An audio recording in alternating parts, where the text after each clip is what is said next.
El tema es que después cuando uno lo piensa es muy relevante, muy frecuente, muy frecuente. Se van a acordar si en algún momento hacen consultorio de clínica médica, medicina familiar o alguna especialidad afín, que la gente se queja y pregunta mucho por este tipo de situaciones, ¿sí? Así que vamos a repasar el tema. Bueno, a ver, vamos a presentar.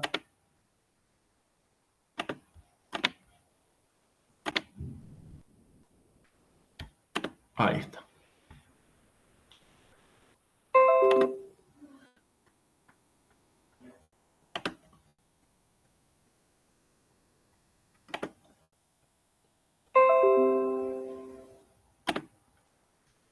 Bien, ¿ahí se ve bien? Sí. Ahí va. Bueno, como siempre vamos a tratar de poner algún disparador sencillo. Así que bueno, a ver si alguna me ayuda, por favor. Son 2 casos clínicos, fáciles. ¿Quién empieza?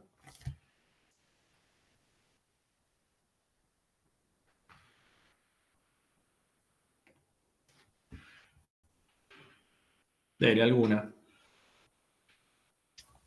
Hombre de 64 años, fumador, sedentario, lo visita en el consultorio porque le duele las piernas al caminar unos 200 metros.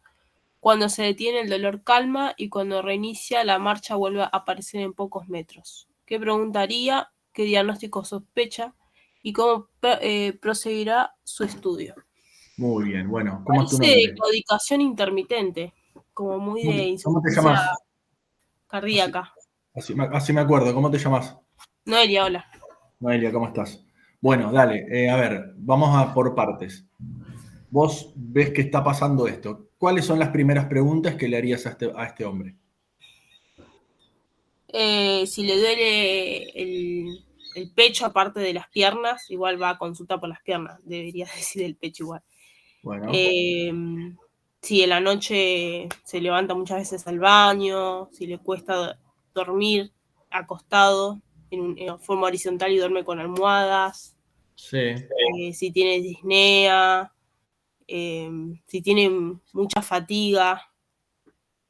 Bueno, estás apuntando la pregunta para el lado cardiovascular. ¿Qué otras cosas te interesarían saber? Además del posible problema coronario o de insuficiencia cardíaca que pueda tener.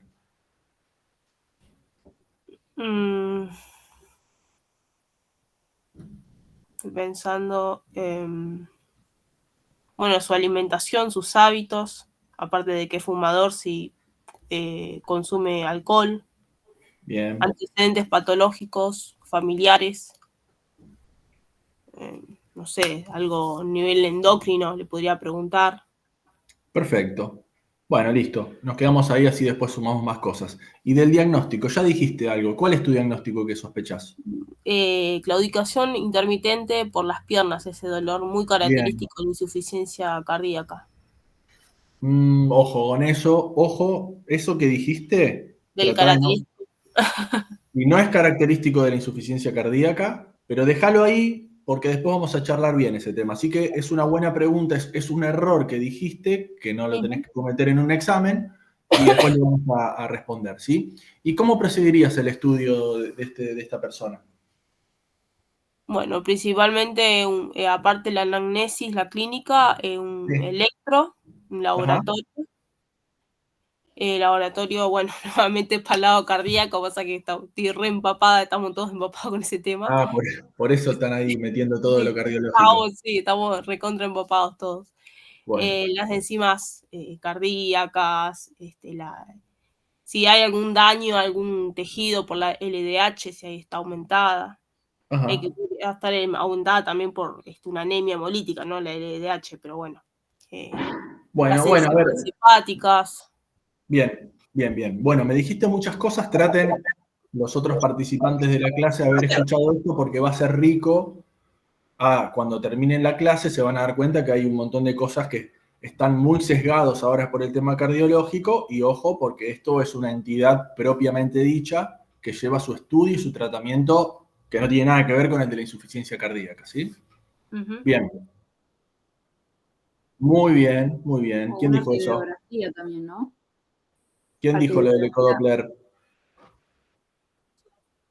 Bueno, Joana, ya que hablaste, pasá al caso clínico 2 y léelo.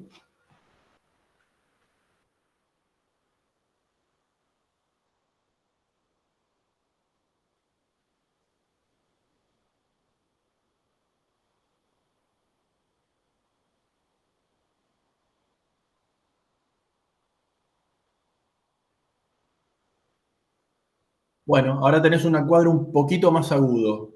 Ya te digo directamente, ¿qué haces con este paciente?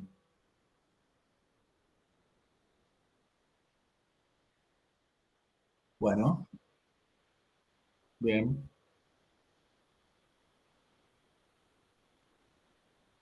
Ajá, bien, bien.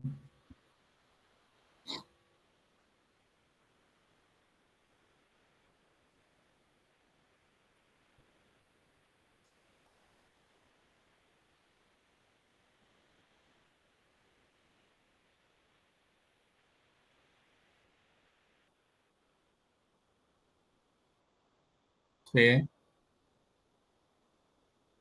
bueno, bien.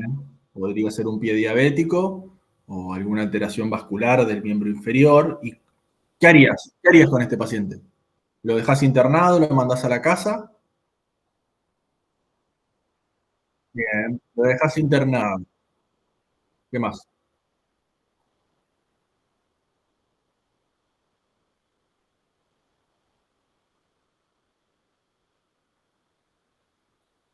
Perfecto. Entonces vos, siendo la emergentóloga de guardia, que pensás que al paciente hay que dejarlo internado y que posiblemente lo pases a clínica médica, por ejemplo. ¿Con qué especialidades te vas a apoyar para resolver este caso? Son dos, básicamente. ¿Cuáles son?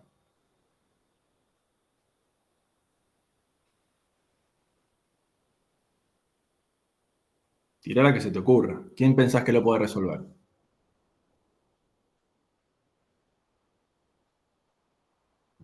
Bien, no, está muy bien, está muy bien.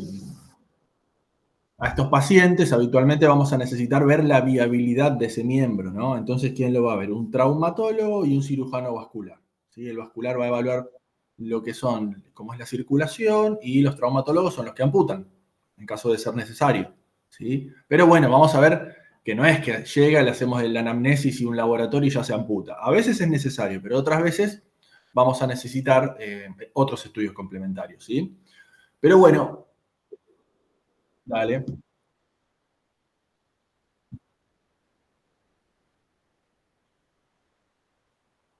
No, no, habitualmente es necesario amputar. Por esos conceptos los vamos a aprender ahora, cuando es reversible y cuando no. ¿Sí?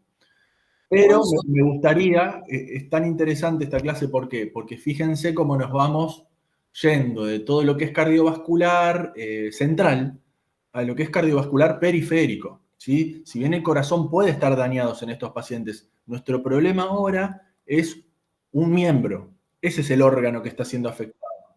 ¿Está? No es que vamos a tener que ir pensando si se va a infartar o si le va a agarrar insuficiencia cardíaca ahora, ¿no? ¿Le puede pasar? Le puede pasar. Pero el problema ahora es de un miembro, ¿sí? Por eso vamos a hablar de esto, enfermedad arterial periférica aterosclerótica. ¿Está bien? Ese es el título de la clase. ¿Y se escucha bien el volumen de lo que hablo? Sí. Bueno. Eh, Y básicamente tenemos que recordar lo que es la aterosclerosis con este gráfico muy sencillo, eh, en donde nos muestra la arteria y con el inicio de la formación de la placa de ateroma, ¿sí? Que se va haciendo cada vez más grande, esa placa que tiene grasa y distintos detritus celulares, etcétera, etcétera. En algún momento esta placa se puede romper, como por ejemplo en esta puntita, y cuando se rompe sangra o se inflama. Y cuando sangra o se inflama, lo que genera es, ¿no?, el tapón plaquetario o de coagulación y genera la obstrucción del vaso. Básicamente, en toda esta gama de situaciones, nos va a pasar en todo el cuerpo, en las arterias coronarias, en las carótidas, en los miembros inferiores, miembros superiores, en todas las arterias de la economía va a haber algún grado de arteriosclerosis. ¿sí? Básicamente, la enfermedad arterial periférica se centra más que nada en la patología de los miembros inferiores, porque son los de más relevancia y los que más se afectan en el humano, ¿no? Eso no quiere decir de que no exista problemas a nivel arterial, braquial, ¿sí? Pero la realidad es que el Cecil es muy claro en esto. Es tanta la diferencia en prevalencia de los miembros inferiores que se aboca a clasificar esta parte del cuerpo, y hoy cuando hablemos vamos a hablar básicamente de miembros inferiores, aunque repito, podemos tener la causa en que le pase a los miembros superiores, ¿sí? Bueno, entonces vamos a definir lo que es la enfermedad arterial periférica. Es el estrechamiento o la oclusión arterial por acumulación de estos elementos de placa aterosclerótica, ¿sí? Esta situación, como ven acá arriba, que genera este impedimento al pasaje normal de la sangre, induce la formación de aneurismas, que recuerden que es cuando un vaso se dilata, y consecuentemente puede generar ruptura, disección o tromboembolia. ¿Está? Y algo muy importante para definirlo es entender cómo se hace el diagnóstico, cómo podemos empezar a sospechar este problema en relación a un método complementario de estudio que es bastante sencillo, pero que hay que saberlo hacer, ¿sí? Que es el famoso índice tobillo-brazo. Y cuando el índice tobillo-brazo es inferior a 0,9, estamos hablando de que el paciente posiblemente tenga enfermedad arterial periférica, ¿sí? El índice tobillo-brazo es el cociente, la relación entre la sistólica máxima en el tobillo y la sistólica máxima en el brazo, ¿sí? Y cuando intentemos hacer esta escala, lo que tenemos que hacer es medir en ambos tobillos y medir en ambos brazos.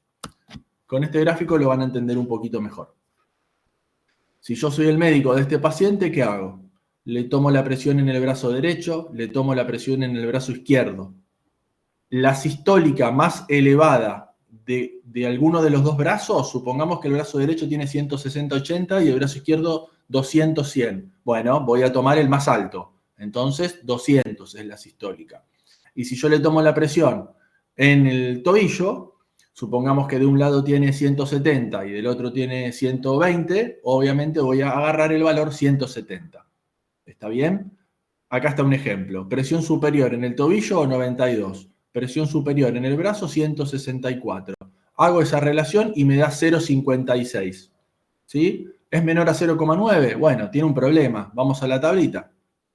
Si tiene entre superior a 0,9 es normal. Entre 0,7 y 0,9 obstrucción leve. Entre 0,40 y 0,7 obstrucción moderada. Y entre 0 y 0,4 obstrucción grave. En este caso, ¿qué obstrucción les parece que tiene?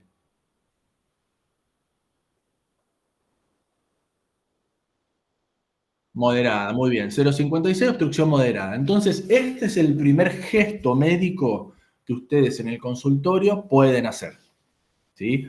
El paciente va a venir, que le duele la pierna, o que se cansa mucho. Ahora eso vamos a ver un poco el tema del diagnóstico por anamnesis, pero cuando sospechemos que tiene una obstrucción arterial, una enfermedad arterial periférica, es tan sencillo como tomarle la presión en los brazos y en los tobillos. Y ahí hacemos la relación.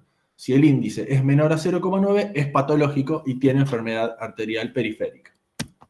Bien. En cuanto a la epidemiología, tiene mucho que ver el envejecimiento, los factores de riesgo de aterosclerosis, ¿sí? Que me imagino que se los acuerdan. Si alguna no se acuerda cuáles son los factores de riesgo cardiovascular, me lo dice, pero yo ya doy por hecho que lo saben.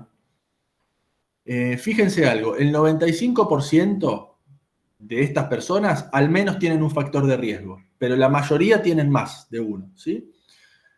El 33% de estos pacientes tiene enfermedad coronaria asociada. El 25% de estos pacientes tienen enfermedad carotidia. Esta situación, es decir, tener enfermedad arterial periférica, multiplica varias veces el riesgo de infarto, de ACV y de muerte. Por eso es tan importante, porque como están alteradas las arterias de las piernas o de los brazos, también están alteradas las arterias coronarias, carótidas, etc. El tabaquismo es un factor de riesgo bastante importante que en general causa 2 o 3 veces más enfermedad arterial periférica en las extremidades inferiores que la enfermedad coronaria. ¿Sí? O sea que el tabaquismo es fundamental. Fíjense cómo a medida que aumenta la edad, aumenta drásticamente la posibilidad de tener claudicación intermitente o enfermedad arterial periférica, que ahora lo vamos a definir.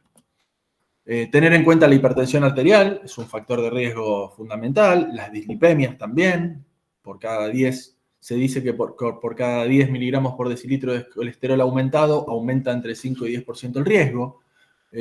La hiperhomocisteinemia, la diabetes, ¿sí? Entonces, tabaquismo, diabetes, hipertensión es una bomba de tiempo para estos pacientes. La diabetes aumenta 2 a 4 veces el riesgo. Y este datito es muy importante. Los diabéticos lamentablemente tienen entre 7 y 15 veces más posibilidades de amputación por esta situación. Fíjense la labilidad del paciente diabético. ¿Ustedes están yendo a la sala en el hospital?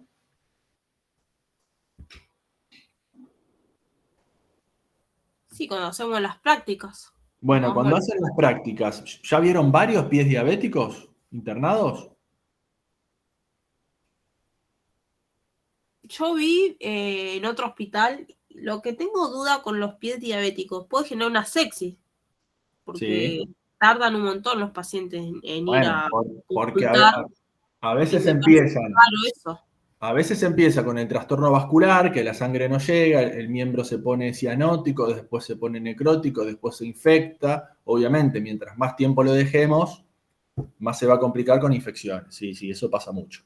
Eso pasa mucho. Pero en las salas de internación, por ejemplo, en donde trabajo yo, en Moreno, es impresionante la cantidad de pie diabéticos que hay, pero muchos, muchos. Yo diría que tenemos por día 4 o 5 pacientes que van recirculando, ¿no? Se van de alta, vuelven con el otro pie infectado. Tenemos un pool de pacientes impresionantes con pie diabético. Pero bueno, esta clase no es de pie diabético, pero sí sepan que el diabético, por su trastorno vascular, le va a pasar lo de la arteriopatía periférica, que al final de la película puede terminar en un pie diabético infectado, ¿verdad? Bueno, los factores que están directamente relacionados entonces con la enfermedad arterial periférica y que no nos podemos olvidar son la edad avanzada.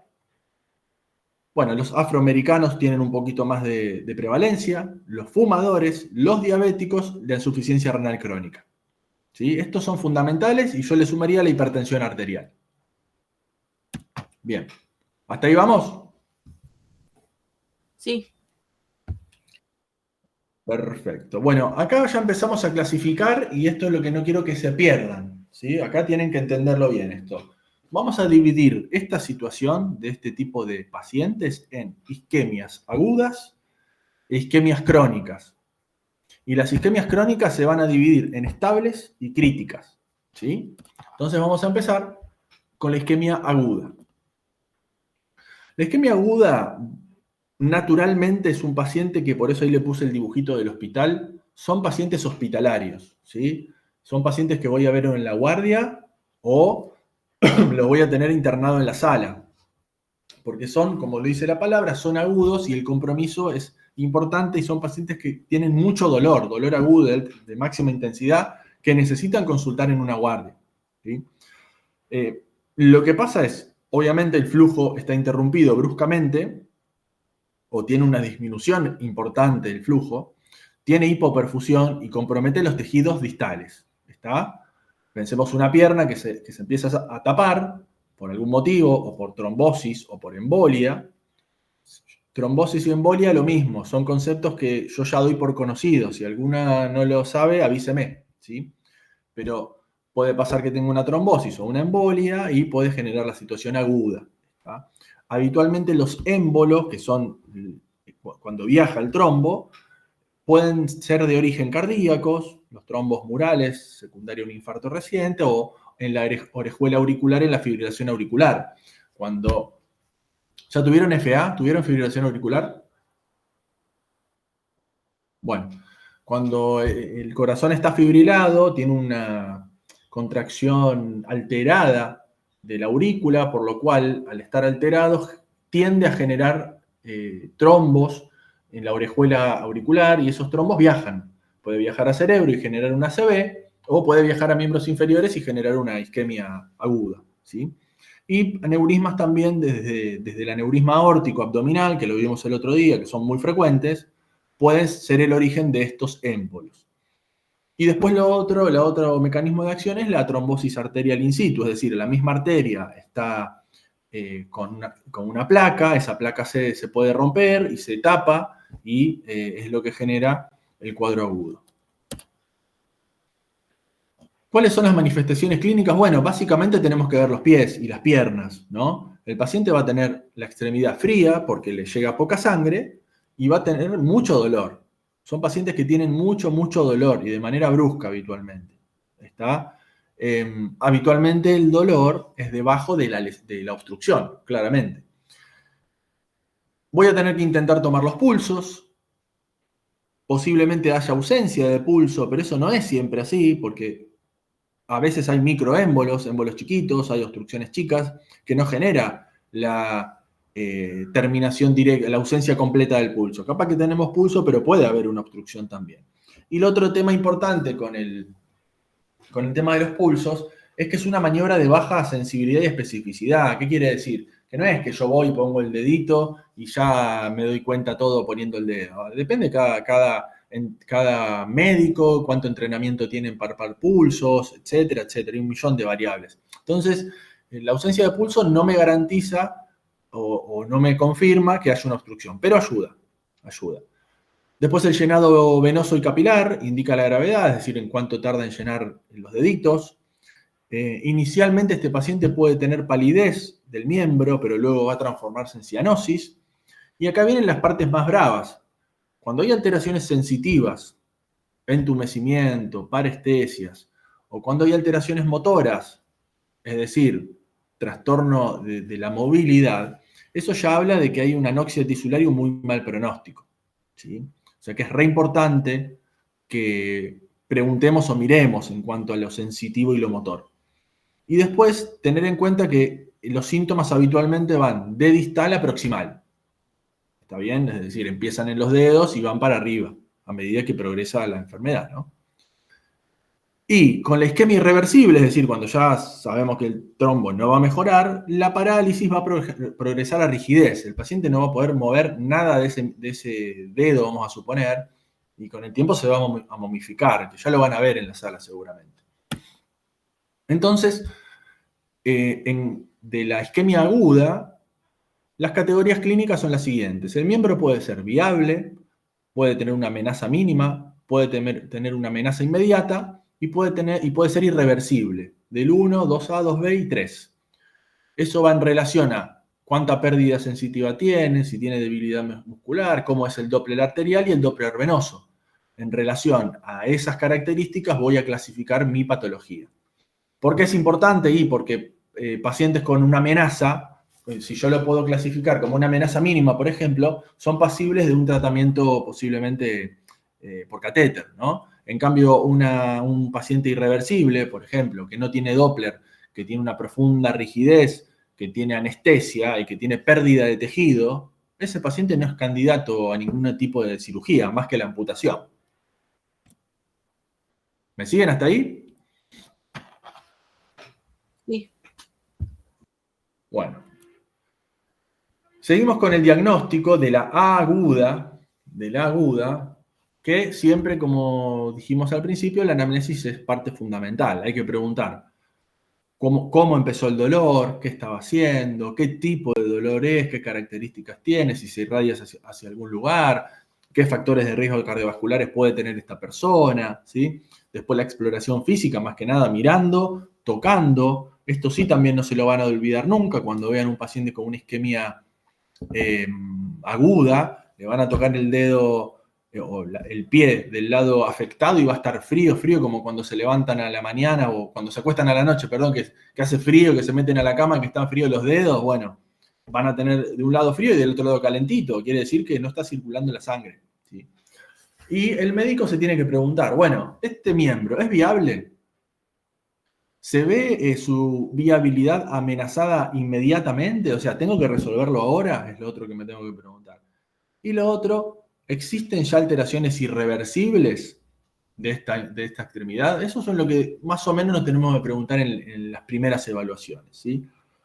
Una anécdota que les voy a contar con una residente hace mucho tiempo, yo creo que era residente de cuarto, me parece, o no menos, de tercero, y una residente que era de segundo, pero que era un poco despistada, para que no se olvide más la importancia de revisar los pies y el cuerpo del paciente. Cuando el paciente está internado y es medio grandote y colabora poco con el examen físico, y ya lo tenemos hace un mes porque no salen los estudios o porque no mejora, hay que mirarle las piernas, ¿sí? Porque a esta doctora, que yo le digo que no importa, pero le pasó y lo aprendió, que a un paciente que hacía fiebre, y yo le digo, che, ¿le miraste la espalda? ¿No estará escarado este paciente? No, sí, ya le miré. Bueno, vamos a ver. Lo fuimos a ver, lo dimos vuelta y tenía una escara gigante el tipo. O sea que no lo había mirado. Pero yo ahí le dije que no podía ser que no mire al paciente todos los días. Bueno, se puso mal, lo aprendió, ¿no? Y a la otra semana se internó otro señor que también empezó con fiebre, no le encontrábamos la causa, era un señor grande, y ella vino y me contó, mirá, tiene esto, y tenía una isquemia arterial del dedo gordo del pie. ¿Por qué? Porque ella vio que al paciente le pasaba algo y lo destapó y lo miró todo. Parece una tontería, pero no lo es. Se van a acordar de mí cuando hagan sala, que a veces nos olvidamos de destapar a los pacientes, pero los pacientes viejitos pueden estar teniendo problemas graves en las piernas. Entonces no se olviden de eso, mirar las piernas en los pacientes internados que están con patologías graves, ¿sí? Bien, y 3 síntomas que ayudan a diferenciar cuando una extremidad es viable de cuando está amenazada. ¿Quién me había hecho la pregunta de viable al principio? ¿Noelia era? Yo te pregunté por los síntomas, por la sepsis, cuando hay Bueno, la sepsis es un capítulo mucho más grande, ¿eh? por el pie diabético, no, era por ese lado del riesgo de sepsis, me preocupaba eso, que tardan mucho los pacientes en ir a Sí, tardan consultar. en resolverse, eso es verdad. Pero esto es importante porque cuando una extremidad es viable, ¿qué quiere decir viable? Que yo la puedo recuperar con alguna intervención médica, que después vamos a ver, de cuando ya está empezando a estar amenazada y capaz que ya no va a tener ningún tipo de solución. Entonces hay 3 síntomas que nos ayudan a determinar esto. Cuando está con dolor persistente, cuando tiene pérdida de la sensibilidad y cuando hay debilidad muscular, ya estamos acá, entre el 2A, 2B y 3. Y la palabra lo dice, ¿no? Amenazada. ¿Qué quiere decir? De que si dejo pasar mucho tiempo más, se va a transformar en irreversible. Y a este paciente hay que amputarlo sí o sí. No tenemos vuelta atrás. Bien. Bueno, ¿entendieron la aguda? Después vamos a ver el tema del tratamiento.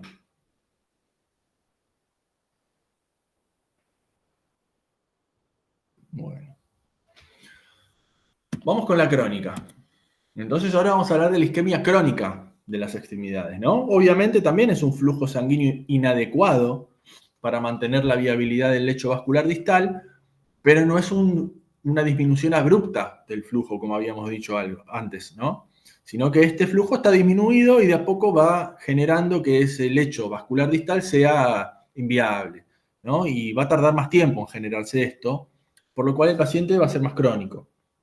Habitualmente los mecanismos fisiopatológicos son o aterosclerosis, o tromboembolia, o alguna enfermedad inflamatoria, traumatismos, ¿no? Hay varias situaciones que pueden generarlo, siempre teniendo en cuenta que la inflamación es un papel central en la aterosclerosis y que tiene poca herencia, la herencia es escasa. ¿Qué quiere decir?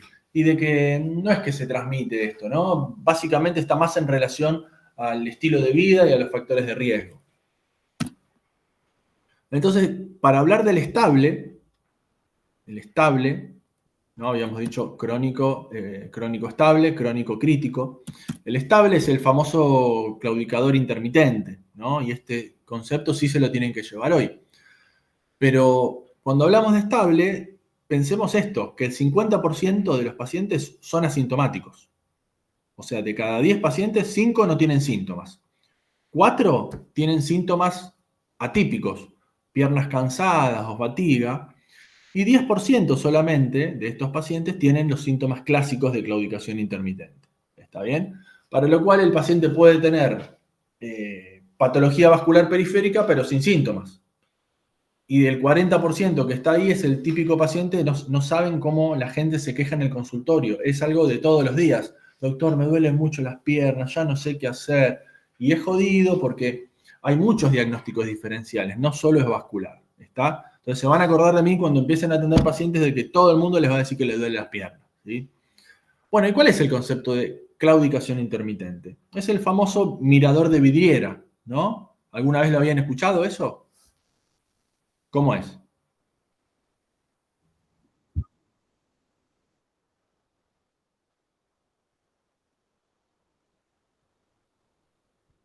Pero claro, ¿por qué lo hace? Sí,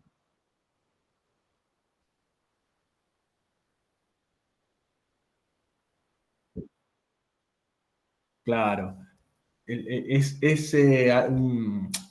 un dato ahí medio clásico de los libros o de algunas anécdotas médicas, pero claro, el paciente sale a comprar el pan y ir al banco. Camina 100 metros y le duele las piernas. Entonces se pone a mirar la vidriera, se hace el tonto, como que está mirando y cuando se recupera sigue.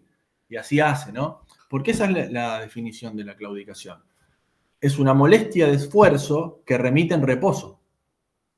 Y es en grupos musculares que están expuestos al riesgo de isquemia durante el ejercicio. Es decir, como cuando yo expongo a mi músculo al ejercicio, al estar tapada la arteria y el músculo necesitar más sangre, no le llega la sangre que necesita el músculo y se fatiga.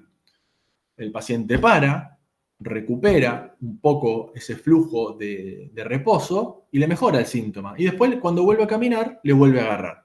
¿Sí? Claramente los síntomas están básicamente por debajo del estrechamiento arterial. Y también hay algo interesante, que los síntomas son muy variables. ¿Está bien? Porque vos podés tener, vamos a suponer, una arteria femoral obstruida en un 80% en dos hombres distintos, pero si un hombre tiene muchas colaterales y con el tiempo fue haciendo colaterales y el otro no tiene colaterales, el que no tiene colaterales va a tener mucho más dolor que el que sí tiene colaterales. Entonces la sintomatología es variable en relación a las colaterales. Y las colaterales se benefician con el ejercicio, que es una de las pautas de tratamiento. ¿Sí? Entonces, fíjense un poquito lo que yo les decía, que tenemos que diferenciar la claudicación verdadera de la pseudoclaudicación, porque hay diagnósticos diferenciales. La estenosis raquídea, la artritis, la congestión venosa, el síndrome compartimental. Entonces, cuando nosotros hacemos la anamnesis de la claudicación intermitente, tenemos que darnos cuenta de cómo es la característica de la molestia, en dónde está localizado, si está inducido por el ejercicio, si la distancia caminada hasta en sentir las molestias es reproducible, es decir, le pasa siempre, ¿no? Y varias cositas más que tenemos que tener en cuenta para decir, ¿es una claudicación intermitente o es otra cosa que no tiene nada que ver con la vasculatura? ¿Sí? Eso también lo tengo que incluir en mi anamnesis. Bueno, y después las manifestaciones clínicas de la parte crítica de los pacientes crónicos. Bueno, a ver, es un paciente más espectacular, ¿no? Va a venir con este pie. ¿Vieron alguna vez esto? ¿Ustedes en la sala?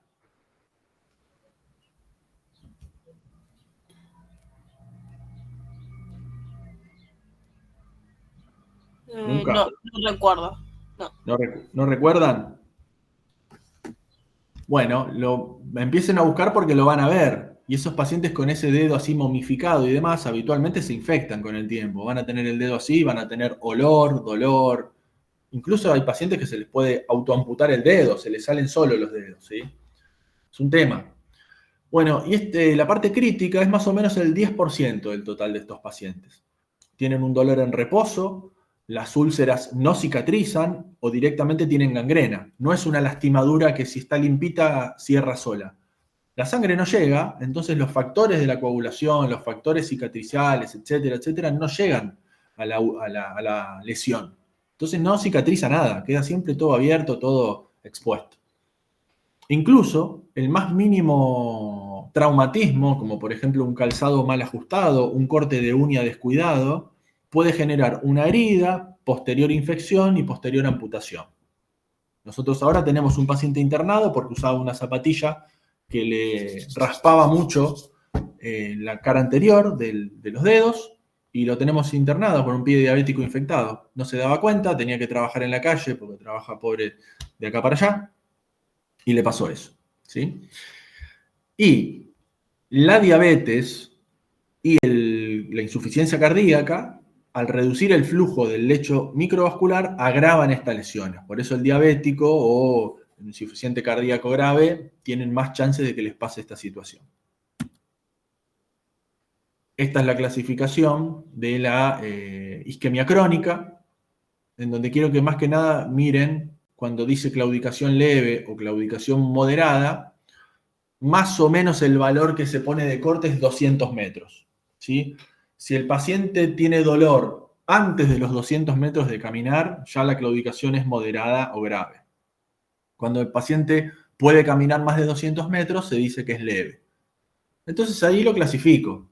Es asintomático, tengo algo de claudicación, tengo dolor en reposo, que ya es algo muy malo, o tengo una úlcera y gangrena. ¿Está? Bueno, esta es la clasificación que tienen que utilizar como diagnóstico para las úlceras.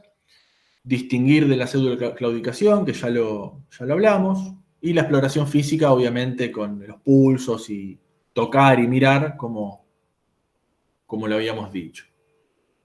Bueno, hasta acá pudieron diferenciar bien aguda, crónica y dentro de la crónica estable y crítica. ¿Eso lo entendieron?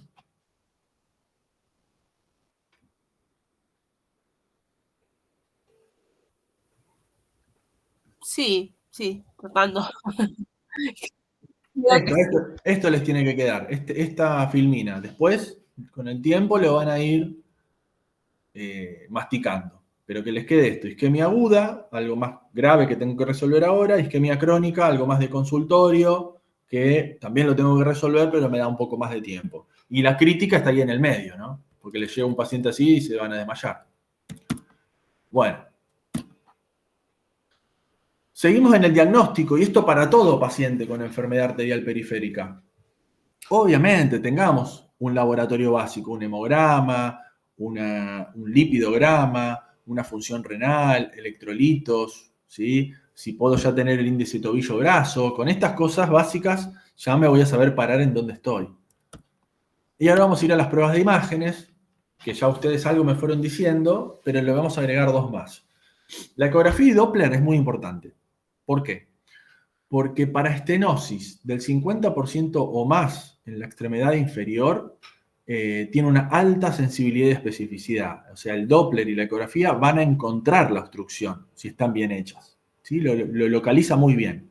Después tenemos estudios más modernos y más caros y más tecnológicos, como la angiografía por tomografía y la angiografía por resonancia. ¿Tá? O sea que resonancia y tomografía con angiografía, cada uno de cada una, nos van a ayudar mucho. Y después está la angiografía digital invasiva, es decir, cuando meto un catéter, inyecto contraste y miro todo el árbol vascular real, ¿no? Entonces, por ejemplo, este es un Doppler, ¿no? El Doppler me muestra el flujo. En rojo lo que se acerca al transductor, en azul lo que se aleja del transductor, y acá que se ve en el medio, una interrupción, ¿no? Acá no se ve eso. Bueno, ahí hay un trombo o un émbolo. Por ejemplo, eso lo vieron, ¿no? Acá. Bien, fíjense acá también. Esto es una angiografía por tomografía, una tomografía en donde se sacan todas las otras estructuras, se hace una reconstrucción 3D del árbol vascular, y fíjense cómo la femoral, la ilíaca izquierda, en realidad la ilíaca izquierda está borrada. Acá está todo trombosado esto, vaya a saber uno por qué. Pero fíjense cómo acá el flujo no va a andar. Esto es una resonancia y esto es una angiografía. La angiografía es el gold standard, ¿no? Es la prueba de referencia. Bueno, y para ir terminando, vamos a hablar un poquito del tratamiento. básicamente los conceptos grandes son, tenemos que minimizar las complicaciones cardiovasculares de la aterosclerosis para mejorar tanto la parte de la enfermedad arterial como los otros temas, ¿no? Para bajar el riesgo de ACV, para bajar el riesgo de infarto. Otra parte importante es mejorar la distancia caminada. El paciente tiene que caminar, tiene que mejorar cuánto puede caminar, hay que insistir con eso.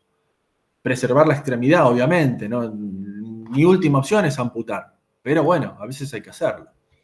Y la revascularización es la opción más importante porque son tratamientos percutáneos, que se pone un catéter y se pone una endoprótesis.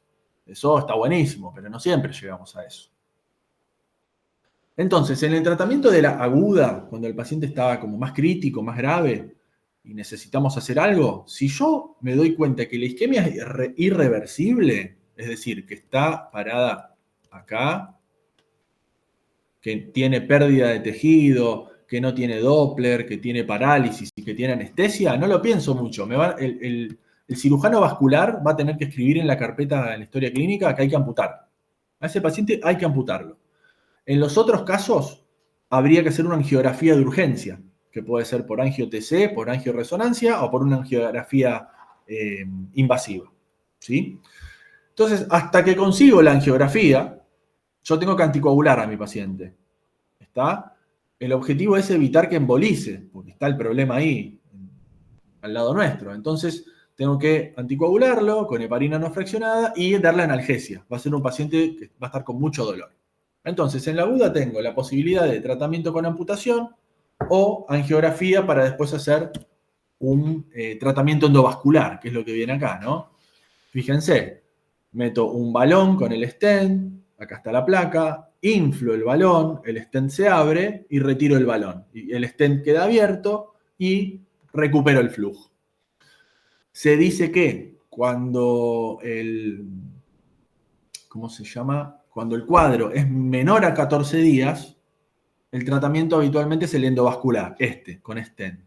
Ahora, cuando el cuadro es un poquitín más crónico o de más de 14 días, algunos cirujanos eligen directamente hacer la trombectomía, es decir, abrir la arteria y sacar el trombo. Bueno, eso es muy técnico, pero sepan que existen los tratamientos endovasculares. ¿Eso lo entendieron? Sí. Bien. Y acá, esta es la parte de la crónica que me interesa que sí les quede bien clarito, que es el tratamiento de la crónica de lo que es la claudicación. Y básicamente lo que necesito es hacerlo caminar, mejorar la distancia caminada, modificar los factores de riesgo, antiagregantes plaquetarios y el tratamiento médico para reducir la claudicación. Está demostradísimo que el ejercicio, 30 minutos, 3 o más veces por semana, por más de 6 meses, mejora exageradamente las colaterales. El paciente va a poder caminar más metros, le va a doler menos. Entonces tenemos que insistir con eso. ¿Por qué? Porque al principio les va a doler mucho. Entonces, ¿qué te dice el paciente? No, yo no camino porque me duele y si camino me duele más. Bueno, ustedes tienen que explicarles que eso va a ser un tiempo hasta que se acostumbren. Tienen que tratar de bancar el dolor para empezar a mejorar la capacidad funcional. Lo otro que necesitamos mejorar son los factores de riesgo, ¿no? Y eso ya lo saben muy bien. Que no fume, mejorar el colesterol con estatinas, mejorar la presión con fármacos si es necesario, la diabetes mantenerla controlada. Eso es fundamental también. Antiagregantes, aspirina, ¿sí? De 75 a 325 días, y clopidogrel si la aspirina no está indicada o no la tolera o no la consigue. Pero está de primera elección el ácido acetil salicílico como antiagregante. Y farmacológicamente, para ayudar a los síntomas y también como antiagregante plaquetario, el cilostazol es un vasodilatador, se usa de 50 a 100 miligramos 2 veces por día y mejora la distancia caminada, reduce la restenosis, etc. Así que, o sea que la aspirina y el cilostazol son fundamentales en este tipo de pacientes, más el ejercicio y la modificación de los factores de riesgo cardiovasculares. Bueno, Y por último, en cuanto a la revascularización, siempre tengo que evaluar el riesgo-beneficio. A ver, no voy a revascularizar a un abuelito de 90 postrado que no camina hace 6 meses, que está en cuidados de fin de vida, ¿no? Tienen que ser pacientes que funcionalmente puedan bancar ese tipo de operación. Y básicamente alivia mucho los síntomas a largo plazo en la revascularización. Entonces, en el tratamiento agudo es de elección y en la crónica, ¿sí? A veces sí, pero como dijimos antes, tengo que hacer un buen riesgo-beneficio. Disminuye la tasa de amputación, ¿qué quiere decir? Que si yo revascularizo, capaz que le salvo ese miembro inferior amenazado, ¿sí? Entonces es importante tener en cuenta eso, que le puedo salvar la pierna, pero cuando hay necrosis extensa o gangrena infecciosa, como decía la compañera, en un pie diabético que está muy avanzado, ahí no hay que pensarla mucho, hay que amputar. Lamentablemente hay que tomar decisión antes de que el paciente, como dijo la compañera, tenga una sepsis grave y lo pueda matar. Entonces no dejemos que avance más la situación de lo que debe avanzar. Fíjense acá. Miren qué bueno que se ven los stents colocados, ¿sí? Se ven perfectos y cómo el flujo se sostiene. Acá no lo tenía. Toda esta parte no tenía nada. No había flujo. Cuando le ponen los stents, el flujo comienza de vuelta. Está buenísimo eso. Y bueno, y para terminar, estos son diagnósticos diferenciales. Obviamente no los puse en la clase porque son patologías poco frecuentes, pero todos estos cuadros, ¿sí? Todos estos títulos que ustedes ven acá pueden dar, son enfermedades arteriales periféricas, pero la más importante por lejos es la aterosclerótica, que es la que hablamos nosotros. Y esto sí, para terminar, quiero que se fijen cómo es la supervivencia en pacientes con claudicación intermitente y con isquemia crónica de las extremidades. Fíjense cómo se mueren mucho más los pacientes con claudicación intermitente y con isquemia crónica que los pacientes que no lo tienen. O sea que son cuadros que aumentan mucho la mortalidad, ¿sí? Y además son pacientes que tienen capacidad funcional deteriorada, mala calidad de vida, pueden perder las extremidades, van a tener un ACV o un infarto, ¿está bien? Entonces hay que detectarlos y tratar de generar el tema del tratamiento, básicamente de la crónica, para no llegar tan adelantados a la etapa final de la enfermedad. ¿Está bien? Así que bueno. A ver. Ahí está. Bueno, ¿entendieron más o menos?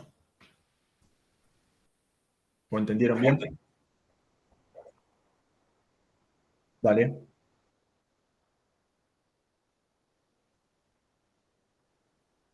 Sí.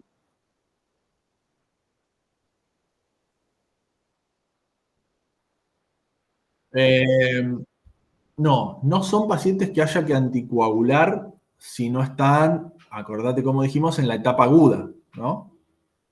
En el agudo vos lo vas a anticoagular hasta tener la angiografía y resolverlo. En el crónico, el tratamiento es aspirina y cilostazol.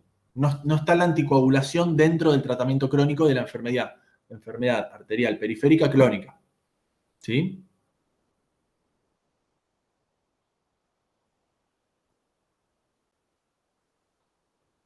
Exacto. Exactamente. Sí, suponete que le salvamos la pierna, ¿no? Y que el tipo salió de la etapa aguda, va a quedar con aspirina y con cilostazol. Y obviamente el tratamiento de los factores de riesgo, ¿no? Metformina si es diabético, algún antihipertensivo, estatina si tiene dislipemia. Sí, sí, son pacientes polimedicados habitualmente. Bueno, listo por hoy entonces. Después les paso la clase, salvo que me quieran preguntar algo más.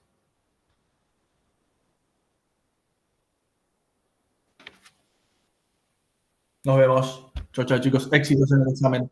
Chao, gracias. No, gracias.